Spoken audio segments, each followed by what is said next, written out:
Good वाली morning guys, I am your Neel Chavda. I hope कि आप सब अच्छे हैं। चलो एक अच्छी बात ये है कि आज सब नहाए हैं।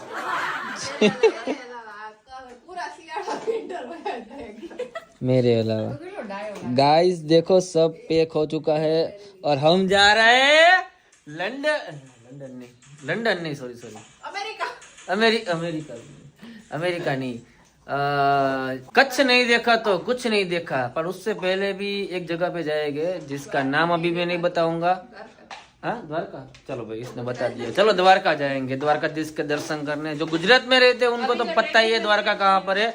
जो बाहर से, अगर कोई बाहर से 2-4 लोग हमारे लोग देख लेते हैं तो उसको द्वारकाधीश के दर्शन करवा देंगे।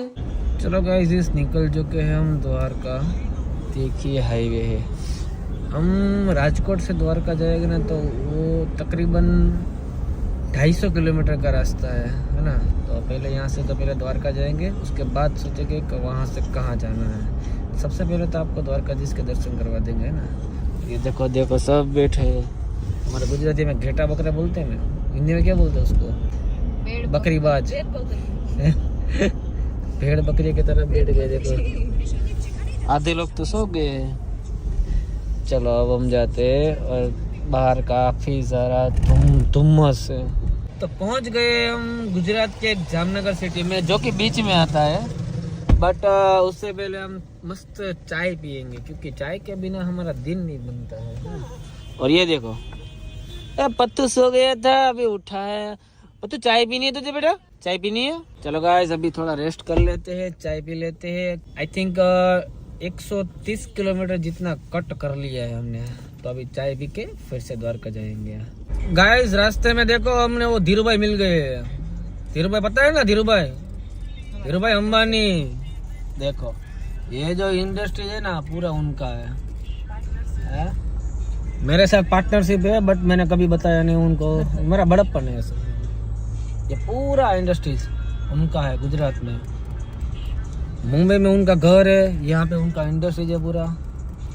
ऐसा करके बैठे हैं। ये देखो गाइस ये पत्तू बोल रहे हैं ये क्या है? ये जो है वो जो ऐसे घूम रही है वो क्या है? वो बोल रहे हैं पवन चक्की है। पवन चक्की नहीं है, वो पंखा है। एक पर रखा है, क्योंकि अभी क्या है सर्दियाँ चल रही है ना, इसलिए। गर्मियाँ होती ना तो 3-4 पे रखते तो वो फूल ऐसे फरता। ये वाला पंखा बंद है देखो। ये फूल चल रहा है।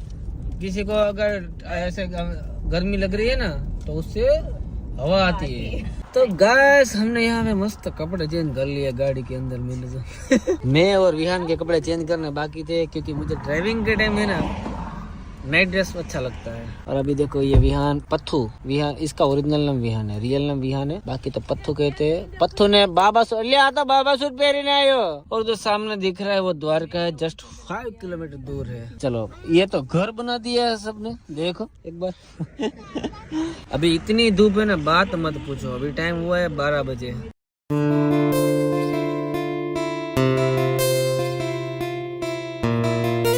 फाइनली गाइस हम पहुंच गए द्वारका। द्वारका में पार्किंग आज यहाँ पर रखना पड़ेगा, क्योंकि यहाँ पे पता चला कि 2 महीने से है ना पार्किंग यहीं पे है। और यहाँ से 1.5 किलोमीटर अंदर चल के जाना है। क्या कुछ नहीं, बेल्ट नहीं मिल रहा। मेकअप हो गया तुम्हारा? तूने मेकअप किया? Lipstick makeup. रिक्शा में जाना है? बैठ जाओ सब लोग। कितनी धूप है, अभी तक मेकअप चालू है। सब मेकअप कर रहे सब। और देखो लबाचा, देखो लबाचा कितना है। हमारे गुजराती में इसको लबाचा बोलते हैं, जो सामान रहता है ना उसको लबाचा बोलते हैं। चलो गाइस अभी मंदिर पे जाते हैं, दर्शन करते हैं। चलो गाइस ऑटो पे बैठ गए, शेयरिंग ऑटो पे। और ये भाई ले जा रहे हैं हमको द्वारका मंदिर। मजा आ रहा है ना? थोड़ा कम बेसो। अभी तक गाड़ी में बैठे थे, अब बैठे ऑटो में। ज्यादा मजा किस में आता है, ऑटो में या गाड़ी में? ऑटो में, क्योंकि मेरे पापा है ना पहले ऑटो चलाते थे इसलिए। और मैं भी ऑटो चलाता था साथ में। ले बोल संगदास लेना है तुझे?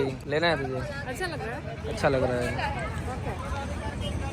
ठीक है देखो ये कैसा। ये रहीना इसको देखो, रहीना इसको देखो, शिल्पा को। शिल्पा एक सच बताऊं ना एकदम बकवास लग रहा है। चलो भाई नहीं लेना है। चलो देखो गाइस बाहर से दर्शन कर लो द्वारकाधीश के। दिख रहा है मंदिर? बाद में अंदर तो फ़ोन अलाउड है नहीं, मैंने सोचा बाहर से आपको मंदिर दिखा दूँ और आजू बाजू जो बीच है वो भी दिखा देता हूँ। कहाँ जाना है मम्मी, कहाँ जाना है?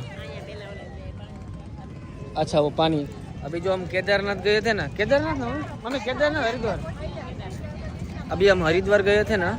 हाँ हरिद्वार, हाँ हरिद्वार गए थे ना, तो वहाँ में ऐसा होता है कि हरिद्वार जाके आप जो धाम की यात्रा करते हो ना, तो द्वारका पे आके है ना, यहाँ पे वो पानी कुछ डालना पड़ता है, मुझे मम्मी ने बताया था, तो उसके लिए उसकी वजह से हम द्वारका है, फिर द्वारका से डायरेक्ट कच्छ आ जाएंगे।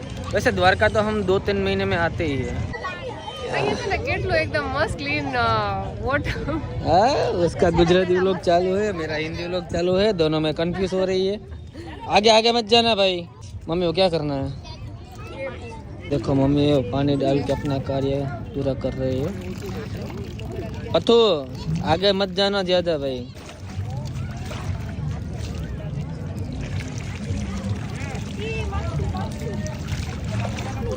देखो इसने मछली पहली बार देखी है। पहली बार देखी क्या? विहान देखो क्या कर रहा है, मछली को खाना खिला रहा है। हाय हाय विहान, आई आई। यहाँ पे डाल, यहाँ पे डाल, यहाँ पे डाल, यहाँ पे डाल डाल, हाँ डाल, यहाँ पे डाल। आई नहीं, मछली नहीं आई। अच्छा दूर है, अंदर है। अभी देखो उसको फोटो खिंचवाना है। पैसा लगेगा? चलेगा?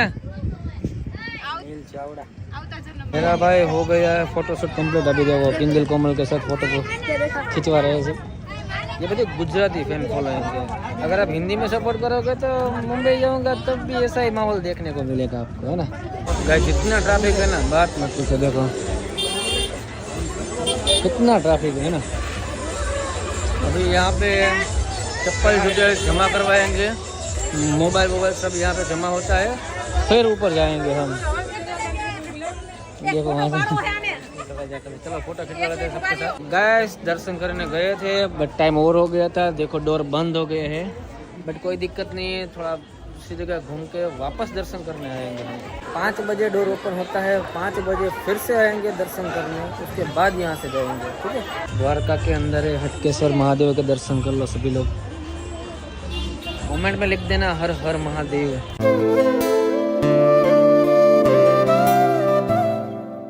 तो गाइस डोर बंद थे और हमें नागेश्वर भी जाना था, तो मैंने सोचा कि द्वारकाधीश में 5 बजे डोर ओपन होगा, तब तक नागेश्वर भी दर्शन कर लेते हैं। तो फाइनली पहुंच गए हम नागेश्वर। और द्वारका से, द्वारकाधीश मंदिर से नागेश्वर का डिस्टेंस आई थिंक 15 से 17 किलोमीटर का डिस्टेंस है। अभी यहाँ पे नागेश्वर में देखो ये मूर्ति कितनी बड़ी है। अभी ये दर्शन करेंगे हम यहाँ पे, फिर 5-5:30 बजे फिर द्वारका मंदिर जाएंगे, वहाँ डोर ओपन होते ही वहाँ दर्शन करेंगे।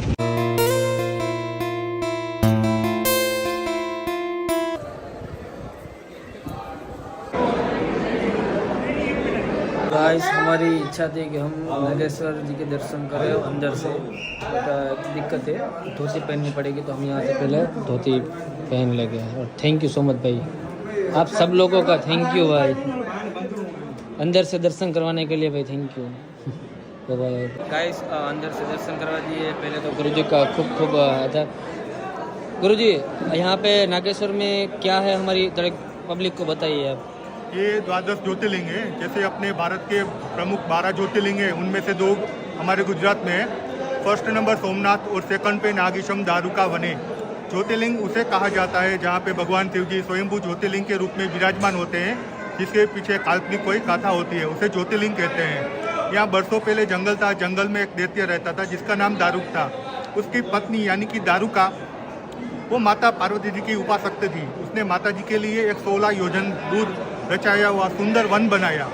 तो पार्वती जी देवी प्रसन्न होकर उसे वरदान दिया कि तू जहाँ भी जाना चाहती है, ये रचाया हुआ सुंदर वन है, हवा में उड़ा के कहीं भी लेके जा सकती है। ऐसा माता पार्वती जी का दारुका को वरदान था। उसका पति था दारुक, वो क्या है राक्षस था, इसमें राक्षसी वृत्ति ज़्यादा थी। वो सबको परेशान करता था, ऋषि मुनियों की तपस्या भंग करता था, सबको मारता था, प्रताड़ित करता था, ऐसा उसका नित्य क्रम था। तो ये बात का उर्वशी को पता चला कि दारुक और दारुका है, जो माता जी ने दिया हुआ वरदान है, उसका दुरुपयोग करके सबको परेशान कर रहे हैं, प्रताड़ित कर रहे हैं। तो उर्वशी है, वो देवता के पास जाते हैं कि ये दारुक और दारुका सबको परेशान कर रहे हैं, तो इससे हमें छुटकारा मिला ही है या हमें उससे बचाइए। तो और उसी देवता के पास जाते हैं और देवता सारे मिलके दारुक से युद्ध करने के लिए सोचते हैं। तो ये बात का राक्षस को पता चल जाता है कि उर्वशी है तो देवता के पास गए होंगे और न कि युद्ध के लिए कोई ना कोई प्रयोजन बना रहे होंगे। फिर दारुक और दारुका ने सोचा कि देवता से हमारा युद्ध होगा तो हमारी पराजय निश्चित है और हमारा पूरा कुल का विनाश हो जाएगा। फिर दारुका है उसको माता जी ने दिया हुआ वरदान है, वो वरदान याद आता है। फिर वरदान में 16 योजन का वन था, वो उड़ा के कहीं पे लेके जा सकती थी, ऐसा वरदान था। तो अपने पूरे कुल को वन में बिठा के वहाँ से उड़ा के पश्चिम में समुद्र किनारे यानी कि इस जगह पे आके रहने लगते हैं। यहाँ भी उसका कोई कार्य नियम बदलता नहीं है। व्यापार के लिए ऋषि मुनियों ये व्यापारी निकलते थे, उसे पकड़कर इस नगर पे कैद कर लेते थे या मार डालते थे। तो एक बार सुप्रिय नाम का बनिया जो शिव जी का परम भक्त था, वो व्यापार के लिए निकला तो राक्षस ने उसे पकड़कर इस जगह पे कैद कर लिया। सुप्रिय भगवान शिव का परम भक्त था, उसका नित्य क्रम था कि दररोज वो भगवान शिव जी की पूजा अर्चना करता था, पार्थिव शिवलिंग बना के पूजा करके उसका विसर्जन करता था। तो उसकी पूजा से शिव जी सदा उसे दर्शन देते थे। तो ये बात का राक्षस को पता चला कि ये कोई बनिया है, किसी देव की आराधना भक्ति कर रहा है और कोई देव यहाँ उसे दर्शन देते हैं। तो राक्षस क्रोधित हो जाता है और दारुक शस्त्र लेके उसको मारने के लिए जब आगे बढ़ता है तब सुप्रिय शिव भक्त भगवान से विनती करता है कि हे भगवान मुझे इस दैत्य से बचाइए। तब भगवान शिव जी यहाँ स्वयंभू ज्योतिर्लिंग के रूप में प्रकट होते हैं और अपना जो पाशुपात शस्त्र होता है, जो त्रिशूल होता है, वो सुप्रिय भक्त को देते हैं। सुप्रिय भक्त द्वारा दारुक नाम का राक्षस का वध किया जाता है। तब से भगवान सुप्रिय शिव भक्त की भक्ति सुन के उनकी विनती आरती स्तुति सुनने के बाद नागेशम दारुका वन से भगवान यहाँ विराजमान हुए और भगवान 12 ज्योतिर्लिंग में से एक है। जय नागेश। इतनी जानकारी तो गुरुजी आई थिंक किसी को नहीं होगी, है ना? कितनी जानकारी आपको है? तो ये तो पहले तो अच्छी बात है, आपने सबको बताया, है ना?